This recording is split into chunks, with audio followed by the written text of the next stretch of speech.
Bwana Yesu asifiwe. Amen. Hanyuma umwanya wo kumva ijambo ry'Imana. At this time it's time dufite umukozi w'Imana umwe agiye kutugaburira. We only have one preacher today. Nawe si n'uwundi ni Pastor John Murenzi. Other than Pastor John Murenzi. Umwanya kugira ngo awukoreshe. Give me a warm welcome to come forth to use this time. Ashize mu mutima wiwe. It tells what God has put upon his heart.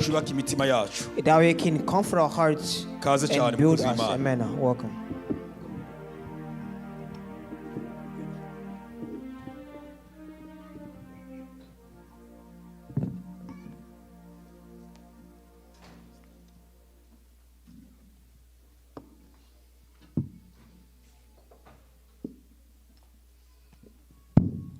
Hallelujah. Hallelujah. Kongeye kubasuhuza mu izina rya Yesu Kristo. I once again greet you in the name of Jesus Christ. Imana turayishimye. We thank God kubera ko iduhaye kuba duhumeka umwuka w'abazima. Because he gave us breath and we still alive. Ari nawo mutungo ukomeye umuntu aba afite wo kugira ngo atunganye ubugingo bwe. And that's the only thing that you have for you to maintain your life. Uba ari umwanya ukomeye rero. It's always be a good time. Umuntu wagiriwe amahirwe akaba yaramenye mu Imana. If you have a privilege of knowing God, wo gutekereza ku ijambo ryayo. And think about his word. Ndashima rero abayobozi.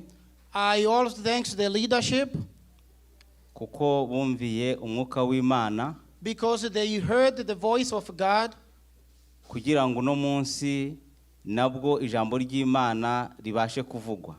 So today the words of God can be also spoken. Imana ibaha umugisha. May God bless them. Tugiye kuganira rero ku ijambo rifite umutwe uvuga ngo Imbaraga zituruka ku ijambo Imana ivuze. So we are going to talk about the theme says the strength comes from the powerful word of God. Tudatinze turarambura Bibiliya zacu. So without taking much of your time, we are going to use our Bible and read. Dusome mu gitabo kibanza aricyo cy'itangiriro. We are going to read in Genesis. Igice cyaho cya mbere umurongo wa mbere no wa kabiri. So it's going to be the one and on verse 1 chapter 1 to 2. Itangiriro Genesis igice cya mbere umurongo wa mbere no wa kabiri. So it's going to be chapter 1 from there to 2. Ntabwo ari igitabo kiruhije kubona, reka dusome. This is not a book that you have to search. It's the first one in the Bible. Imana irema isi n'ijuru n'ibirimo byose. Mbere na mbere Imana yaremye ijuru n'isi. Isi yari itagira ishusho, yari ubusa, umwijima wari hejuru y'umuhengeri. Maze umwuka w'Imana yagendagendaga hejuru y'amazi. Katwongereho no wa gatatu. Imana iravuga iti habeho umucyo, umucyo ubaho. Imana ishimwe. Let's read in English. In the beginning, God created the heavens and the earth. Now, the earth was formless and empty. Darkness covered the surface of the water, the path. And the Spirit of God was hovering over the surface of the waters. 3. Then God said, "Let there be light," and there was light. Amen. Amagambo dusomye, the word that we just read, ahishura umuntu waremye isi. Ahishura cyangwa agaragaza uko isi n'ijuru byabayeho. Okay, the word that we just read in the Bible prove how the earth was formed, how the earth was created. Who created the earth? Iyo umuntu atari yemera Imana, when if someone doesn't believe in God, akibona ku isi, he just find himself on the earth. Agerageza gushakisha. He tries to find out. akabaza uwamubyaye niba ariho. And then try to find out, like, how did I get here? Yarangiza nawe akamubaza ngo wowe wabyawe nande. And then after that you will ask yourself, undi nawe akamubwira ati nabyawe na runaka. Who is your father and who was the father of your father? Runaka we yabyawe nande. And then we say, my father was this person. Haraho bigera umubyeyi akaba atagishoboye gusobanura undi waturutse kuri uwo ngo But there is a time that even your parent can even name, like, the ancestors, like who was the grandfather, and grandfather from the beginning. Byashoboka ko umuhanga ashobora kugeza ku bisekuru wenda 15. If you very smart, maybe you can name 15 generations after yourself. Aho ndi kuvuga umuhanga. Then I'm saying, like, if you are so wise and if you can tell that. Noneho iyo biroberanye, but if you can't tell anymore, abakera bajyaga baganira bakavuga ko isi ishobora kuba yarabayeho kubera ubushyamirane bw'Imana nyinshi zarwanye. Our ancestors, they used to say, like, the earth was created because of so many conflicts that appears between different gods. Noneho hakaba mwimwe inesha izindi. And then they try to figure out, like, when those gods were fighting, like, one of those gods defeated the others. Noneho ngo ikarema isi. And then the one that defeated the others was the one who created the earth. Ariko icyo wagitekereza nk'umuntu mukuru ugasanga ni ikinyoma zari kurwanira hehe isi itari. But if you try to think in that myth, it doesn't make sense, because those gods, where were they fighting and who defeated the other gods, and it doesn't make any sense. Imana rero yaje kwihishura igaragaza uko ibintu byagenze. The reason why God was there, God is the one who proved, like, what happens when you believe in God. Kuko isomye mu gitabo cyo kubara ibice 33, because if you read in the book of Numbers, usanga ko Imana yaganiriye na Mose, you will find out that God spoke with Moses. Ubwo Mose ayibaza ngo wanyereka ishusho yawe irabagirana. But and then Moses was trying to tell God, can you please show me your face so I can even see how you look like.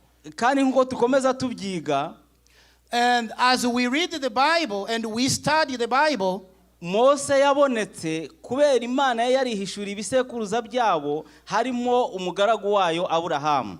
Moses was born because and God prophetized. Like it was a long story before Moses came along. He told Abraham Moses was going to be there to lead the people. Abantu bamwe bajya bibaza ngo mbese ubundi Abraham Imana yamuhamagaye gute? And so many people have that question. How did Abraham get called by God? How did God call Abraham? How? Abraham afite igisekuruza cya hafi n'uwo bita Noah. Abraham also has his ancestor, like the very closest one was Noah. Nkuko abantu bajya baganira, just like how the people talk. Uretse ko mu minsi ya none bitugoye kuganira. But in nowadays it's like so difficult for us to talk about this. Ariko abantu bakuze bazi ko abantu ba kera baganira. But the grown up knows like in the past days people used to talk, to have a conversation between each other. Umwigisho heruka igeza acumugana avuga ngo utaganiriye na se ntamenye icyo sekuru yasize avuze. There is a preacher who said, if you don't talk with your father, you will not know what your grandfather told your father about. Abantu rero baraganiraga. So the story tells us like people used to talk, to gather and have a conversation. Muzi ko bakera bo bacaga n'imigani. The people like back in the day, they used even to have proverbs. Byararyohaga kuko bicaraga baganiriye nta mativi yabagaho ngo babe barangaye. And it was very powerful because when they sit down and talk, it was a lot of knowledge shared. Muri ibyo bibazo babazaga habagamo no kubaza ibyabanje mbere yuko bo batari bariho. And those questions, most of those conversation was about what was before them came along. ni Aburahamu yamenyeye ko Imana yarimbuye isi ya mbere igasigaza Noah. And in those conversation is where Abraham find out that God destroyed the earth, and then Noah was the survivor of that. Ariko asanga aho ari kwase iyo Mana batayibuka. But and then he find out where he was to his father, they didn't even remember that God. Mbega ni nkuko umwana yakubaza ngo mbese kuvuga ururimi turi kuvuga ahanga bakaba bavuga warukuye hehe. This is like your child can ask you, why do you speak dialect or the language back there, and here we don't speak that language? How did you learn that language? Ndashaka kumenya ururimi uvuga ari urwo mu kihe gihugu. I want to find out the language you speak. It's from which country? Ndumva utamuhisha wamubwira igihugu urwo rurimi uvuga rukomokamo. And if your son asks you that, I think you will not even lie to him. You will just tell him the truth. Hey, the language I'm speaking is from this country. Nkuko Imana rero yivuga mu izina ryayo, just like as God was speaking in his name, iyo umuntu afite ishyaka ryo kuyishaka arayibona. If you have desire to find God, you will find him. Iyo umuntu afite ishyaka ryo kwihamagara iritaba. If you have a desire to call him, he will answer. Aburahamu rero Imana yabonye ishyaka afite iramuhamagara. So God saw that burning desire in Abraham, he called him. Imaze kumuhamagara, when God called him, ayo ni amakuru menshi tuzi. There's a lot of stories behind this. Biza kugenda bikurikirana bigera kuri Mose. And then the whole generation went to get to Moses. Mose rero yaje guhishurirwa iremwa ry'ibintu byose biri ku isi, ibyo tubona n'ibyo tutabona. And then Moses was told about all of the creations that was made before him, even those that will be made after. Kandi ku murongo twasomye wa gatatu, and on the verse 3 where we read, Mose asobanukirwa ko ibyo byose byaremwe n'ijambo ry'Imana. And Moses understood that all these creations were done by God. Ijambo ry'Imana ryararemye Imana ikoresheje ubutware bwayo. And all this Moses find out that the word of God, God used his word to make a power. Gukomera kwayo kwabonetse kubera ijambo ryayo. And the strength came from the word. Noneho Mose yandika aravuga ngo Imana yaravuze ngo nihabeho umucyo. And then Moses wrote that God said it should be light. Abantu bose bafite imyaka iri hejuru ya 40, everybody over 40 years, ni imyaka itari mikeya, it's not very, you are not young. Baba barabonye ibintu byinshi. You have seen a lot of stuff if you in that age. Ariko nta muntu wari wabaho kuri nosi wategekesheje ijambo rye ngo ikintu kibeho.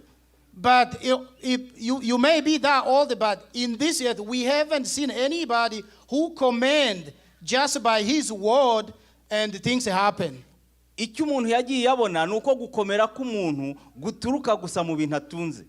What we have seen so far is like the strength of human being comes from the belongings, like the things that you own. Kugira ngo umuntu avuge ijambo ryumvikane nuko abanza akagaragaza ibyo atunze. If you want to be powerful in this earth to convince people, you have to have a lot of belongings. You have to be rich. I mean, for people to listen to you. Niyo mpamvu uzabona bamwe binanirana. That's why you see people with failure.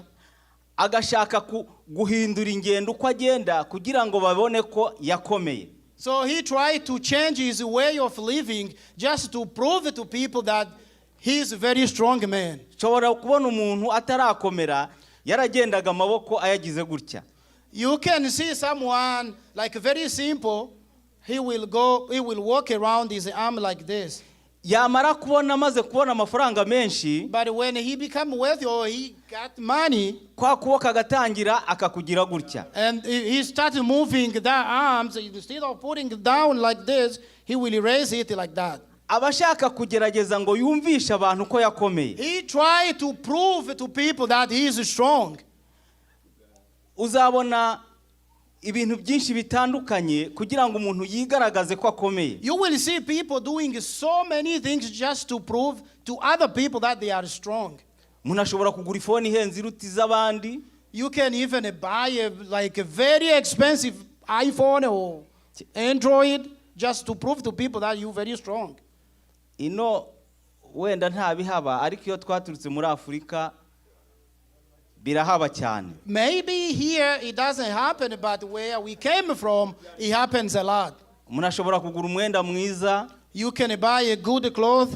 Akajya aca imbere y'abandi mu materaniro nk'inshuro 3 cyangwa 4. Then you keep going in front of people 3-5 times to show them that you're very strong, you have expensive clothes on you. Kuba ari ukugira ngo yereke abandi ko bari hasi ye. Is to show off yourself, like to prove that you are above of everybody. Ariko uko byagenda kose ntacyo yahindura kuko nta nicyo yarema. But at the end of the day, you can't change anything because you can't even create anything. Na niyo mpamvu Yakobo yandikira bene data, and that's why James wrote to the friends, yababwiye ko aba umuntu ashobora kuvuga ibintu byinshi. He says a human being can say so many things. Ndetse n'ururimi rw'umuntu kurukontorora biragoye rwose. Even to control your tongue is very difficult as a human being. Ariko ibyo yasohoza ni bikeya. But what you can prove, it's very little.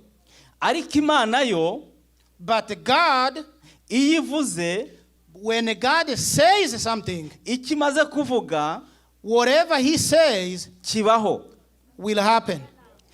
Ijambo twasomye ku murongo wa 3, the word that we read on verse 3, mu mbaraga yakoresheje zonyine gusa ku murongo wa 3, the power that he used in that verse, yaravuze ngo nihabeho umucyo. He says there will be light.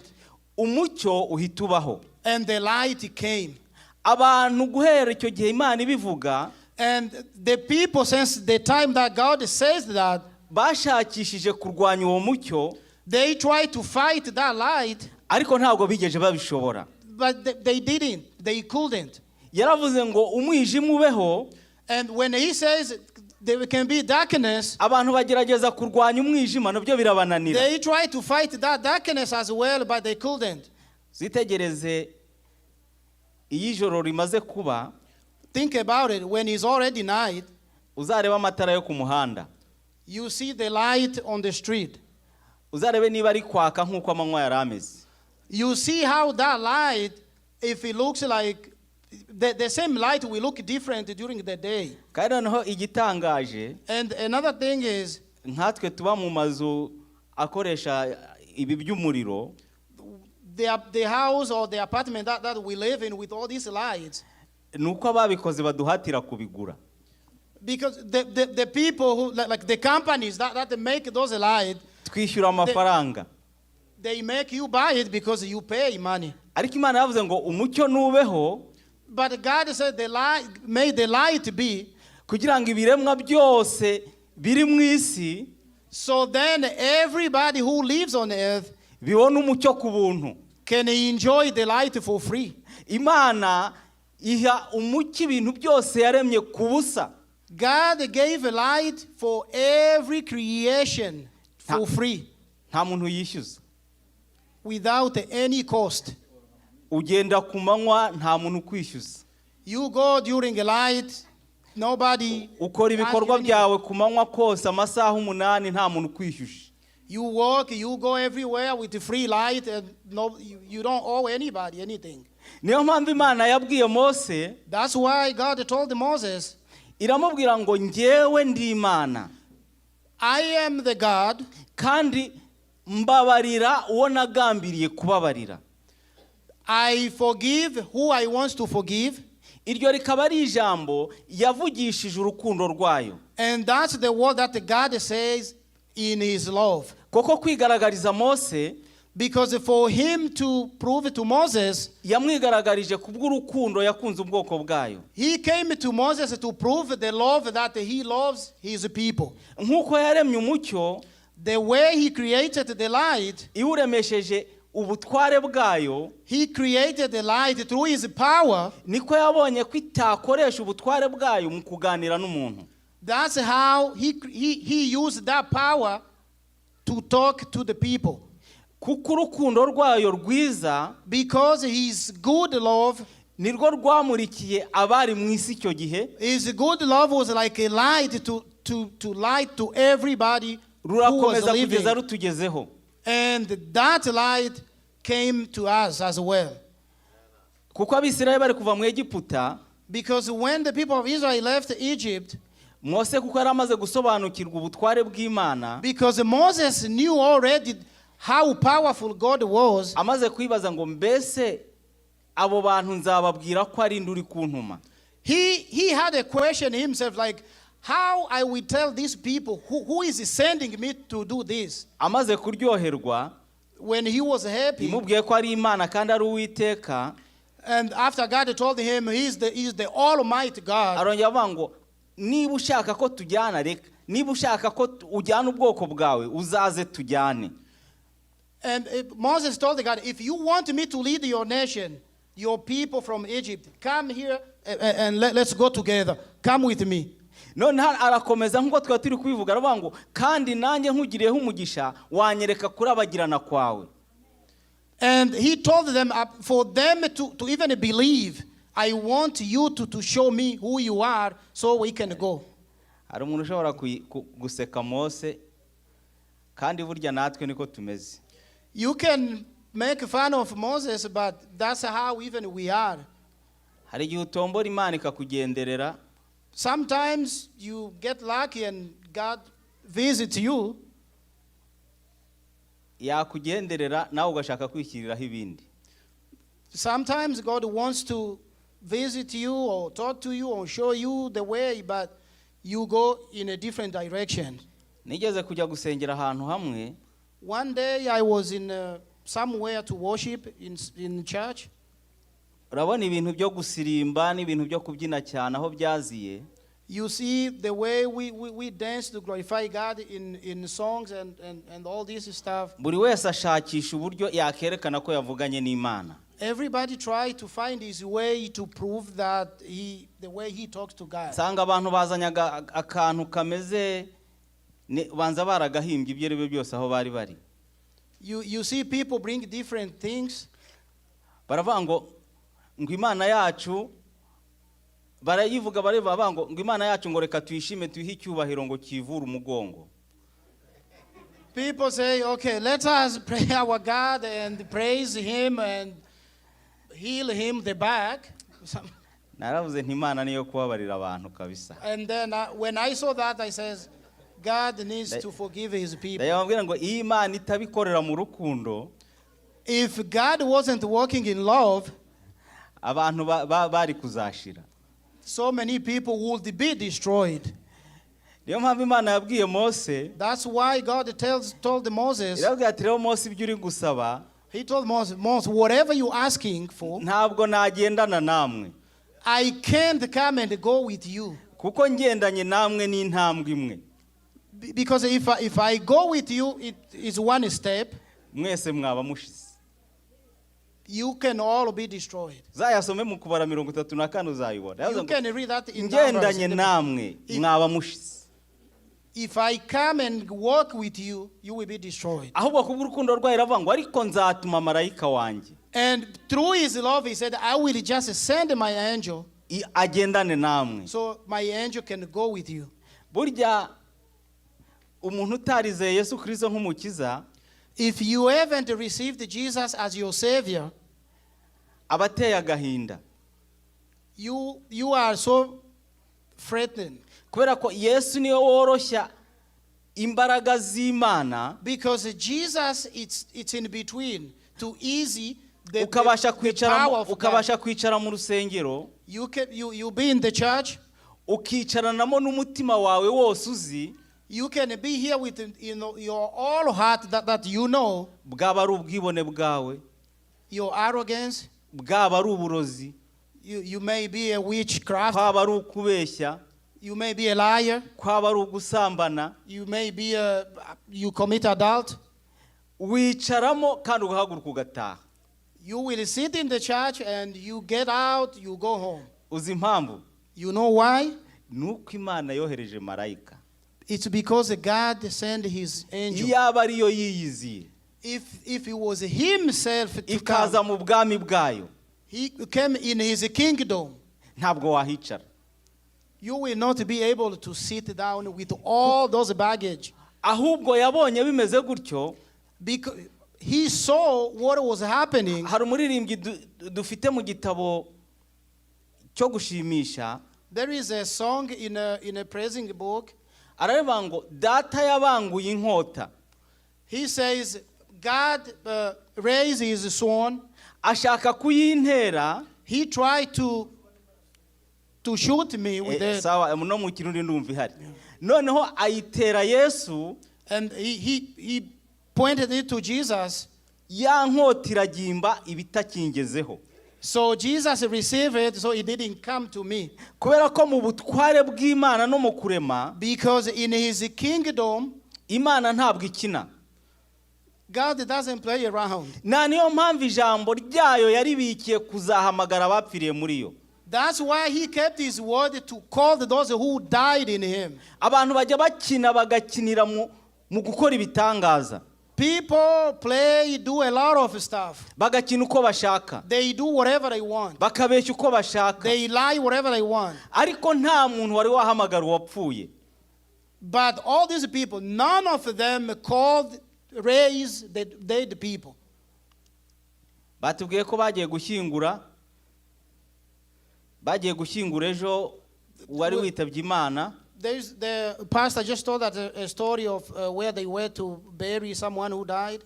Hano sinari najya aho bashyingura muri Amerika. I haven't been to the cemetery where they bury dead people. Ariko abadaheruka muri Afurika basigaye bacukura. Baracukura barangiza bagashyiramo isanduku y'umurambo. Yes. Barangiza bakamenaho sima. Well, in Africa right now, he said he hasn't visited a cemetery over here. But in Africa, yeah, when they dig a hole, they put the casket and then they put the cement and they cover it. Barangiza bakarenzaho igitaka. And then they put mud. Barangiza bakongera bagashyiraho sima. Then they put the cement on the top. Barangiza bagashyiraho igitaka. And then they put mud again. Barangiza bagashyiraho sima bakayisimanta bakubakira neza. Then they build the whole thing. They put the cement all over the grave. Aho ngaho ijwi ry'Imana rizamuvanayo. But whenever he is how deep it's that wall, the word of God will call the person if he died in God. Amagambo twize ku cyumweru, the word that we started on Sunday, badusomeye mu Batesalonike ba mbere ibice 4. They read in the book of Thessalonians, ijwi ry'impanda, the voice of God, n'ijwi rya marayika ukomeye, and the voice of the powerful angel, rizahamagara abantu bapfiriye muri Yesu. They will call the people who died in Christ. Sinzi niba turi kugendana neza. I don't know if we are together. Imana yaravuze ngo ntihabeho umucyo ubaho. God says, may be light, and the light came. Muri iyo mvugo yayo n'ubundi, in the same words, izahamagara. God will call. Abapfiriye muri yo bahambwe gutyo. Those who died in him, bearing in that way. Bumve bayitabe. They will hear and raise. Izo ni imbaraga z'ijambo ry'Imana. That's the powerful, the strength of the word of God. Ntabwo Imana izakoresha amafaranga. God will not use money. Ntabwo Imana izakoresha intoki zayo. God will not use his fingers. Ntabwo Imana izakoresha amatrake. God will not use the tracks. Ntabwo Imana izakoresha amamashini. God is not going to use the machines. Imana nta kintu izakoresha izifashisha. God will not use anything else. Ahubwo Imana izakoresha ijambo ryayo. It will only use the words. God will only use the words. kandi iryo jambo ryayo And the same words, niryo ryaremye ibi bintu byose tubona n'ibyo tutabona. and that's the same word that created everything that we see and we are not seeing. Ntabwo twakomeje ngo tugere hasi, We can be down, ariko mu buryo bwo koroshya, but in the way of byose yabishyize mu rukundo rwayo kugira ngo bitugereho. being humble, he put everything in his love so it can get to us. Yohereza umwana wayo Yesu Kristo, He sent his son, who is Jesus Christ, kuko Yesu aza mu isi, because when Jesus comes on earth, ntabwo yaje nk'uko twe twaje. he didn't come as we did. Iyo umuntu avutse, When you are born, burya batangiye ubuzima bwe hano ku isi. that's the beginning of your life in this world. Buzakomeza, When you go, bugakomereza mu rupfu, you go and then you die. bukazahingukira ahandi hantu. And then your life will be transformed in a different way. Naho Yesu we yaturutse mu bumana, But Jesus came as a God. aza mu isi aje gukomeza ubuzima.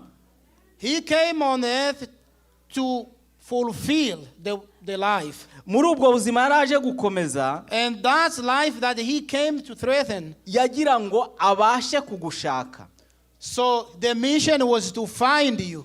Kubera ko Imana byari biyigoye gushyikira umuntu Because it ukiranirwa, was so difficult for God to reach the people. yabicishije mu muntu wambaye umubiri. He came through a person who has a body like a human being. Iraziturana n'umuntu. Then Jesus came and lived with a human being. Kandi ibyo byose yabikoresheje ijambo. And all this, he did it by the Nta word. hantu yigeze ikoresha umubiri. He never used the body. Yasanze Mariya imubwira mu ijambo. He met Maria and he told her the word. Kugira ngo umuntu abashe kubyumva. So then a human can understand. Niyo mpamvu abanza kumvira ijambo, That's why you start by getting the word, batazabona Imana.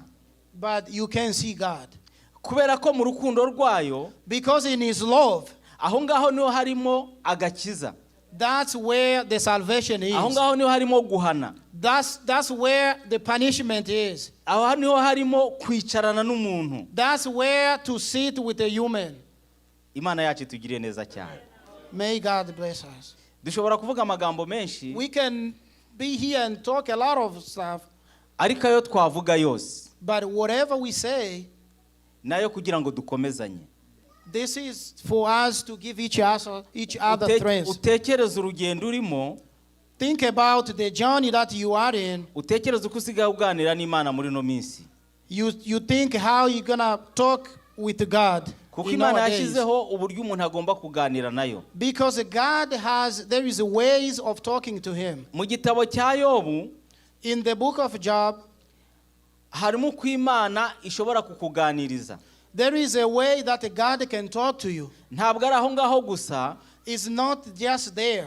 Mose bamaze kumunegura mushiki we na mwene se Aroni, Moses, after his sister Aaron, Imana yarababwiye, God told them, irababwira ngo nihagira umuntu nzaganira nawe. God told them, if there is anybody that I will talk to Mwiyerekwa, in vision, no mu buhanuzi, in prophesize, niho nzaganirira nawe. that's the way I will talk to you. Ariko Mose we ntabwo ariko bimeze. But in Moses' case, it was different. Mose we tuvugana nk'inshuti yanjye. I talked to Moses as my friend. Na niyo mpamvu yamuhishuriye ririya remwa ryose. That's why he prophesied. He showed him all of the creations. Imana rero ishobora kubiganira nawe. So God can be talking to you. Muri Yobu Imana yavuze ngo ariko abantu ntibabyitaho. In the book of Job it says, but some people don't even care. Na niyo mpamvu niba ushaka kuzabana n'Imana, That's why if you want to live with God, ugomba kubana nayo uyitinya. you have to live with him in fear.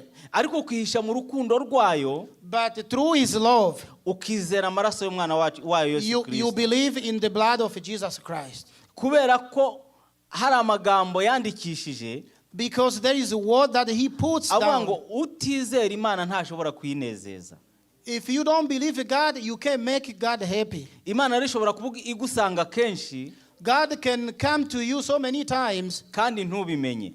and you will not even realize. Kuko Imana ikunda umuntu uwo ari we wese. Because God can love anybody. Hari nubwo ujya ukeka ko hari umuntu wenda sinzi uko aba yabitekereje akavuga ngo Imana ni ngikunda jyenyine. Sometimes you may even realize that you think, because you may think, I think I'm the only man that God loves. Iyo Mana igukunda wenyine, The God that loves you by yourself, nge ntago ariyo ndi kuvuga. that's not the God I'm talking about. Ndi kuvuga Imana I'm talking about the God Yohana yanditse. John wrote, Akavuga ngo kuko Imana yakunze abari mu isi bose, because of God love everybody in the earth, byatumye in the itanga world. umwana wayo w'ikinege, That made him send his only son, kugira ngo umwizera wese atarimbuka, so then whoever believes in him ahubwo ahabwe ubugingo buhoraho. so have eternal life. Amen. Iyo utangiye kuvuga ko Imana igukunda wenyine, When you start bragging about being the only person that God loves, ugomba kwibaza neza, think about that. kuko Imana ni urukundo. Because God is love. Ahubwo ukibaza niba uri muri yo cyangwa uri mu yindi. Think if you are in God or you are not. Uvuze ko igukunda wenyine, When you say that you the only one that God loves, ni ukuvuga ko uyihariye nta wundi bikunda. that means you are selfish. You think you the Imana only yacu one itugirire that neza God cyane. can love anybody else. Ndagira ngo utekereze, nanjye ntekereze. I want you to think about this, and I will think about. Burya ingorane kandi n'ibyishimo ku muntu wamenye Kristo, The problem and the joy for the people who knew ni God. igihe uhishuriye ubwo buntu ugakomeza ukaba mu mubiri. If God shows you that love, and you are a human, kandi buriya abantu twese twibwira ko ubwo uba ari umugisha. Nibyo ni umugisha kuko dukora imirimo, ariko ni n'ingorane ko ushobora kurimbuka. so everybody thinks it's a blessing, but that's how everything is. Iyo It can be a cause. utarebye neza urarimbuka. If you don't think right, you can be destroyed. Uza mu nzu y'Imana ukaba utakiyita Imana rurema. You can be coming in the house of Lord and you don't think him as being the creator of the world. Uzi ko hari abantu baza mu nzu y'Imana ijambo ry'Imana riri kuvugwa. You know, there's people that come in the house of Lord, and when the word of God is being spoken, kandi mbere ataratekerezaga no gukinisha phone yayifunze pe, he will have his phone on lock or in his pocket. ariko uko aza buri munsi Every day when he comes in church, agenda ayimenyera. you Uko imyaka ibiri ishira agenda take it, amenyera. you think it, oh, it's been a habit, like Uba ufite it's not a ingorane, big deal. kandi ingorane uwo muntu aba afite But there is a problem. nuko iyo atomboye avuga ko abari hanze ari abanyabyaha. If you say that the people who are not in the church, those are the only sinners, Avuga ko abatabonetse aho ari abanyabyaha. like oh, whoever didn't show up today is the sinners, because I'm here, I'm okay, and being on your phone. Nyamara Imana ibwira Mose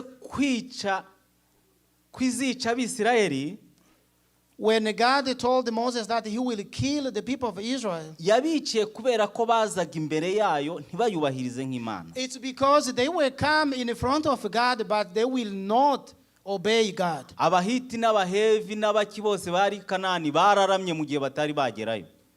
The people, so many people, the tribes died before even they get there. Imana rero itegekera mu ijambo ryayo. God commands in his word. Reba ibyo wumvise byose. Look, everything that you have heard. Niba udapfuye none n'ibyo uzumva ejo. If you don't die, even you will hear tomorrow. N'ibyo uzisomera wowe ubwawe. And even the thing that you will read by yourself in the Bible. Noneho bitekereze neza. So think about that.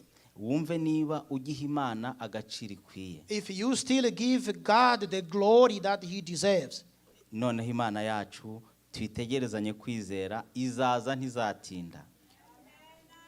Let's wait God in believing. He's coming and he's not going to be taking long. Imana yacu ibaha umugisha. May God bless you.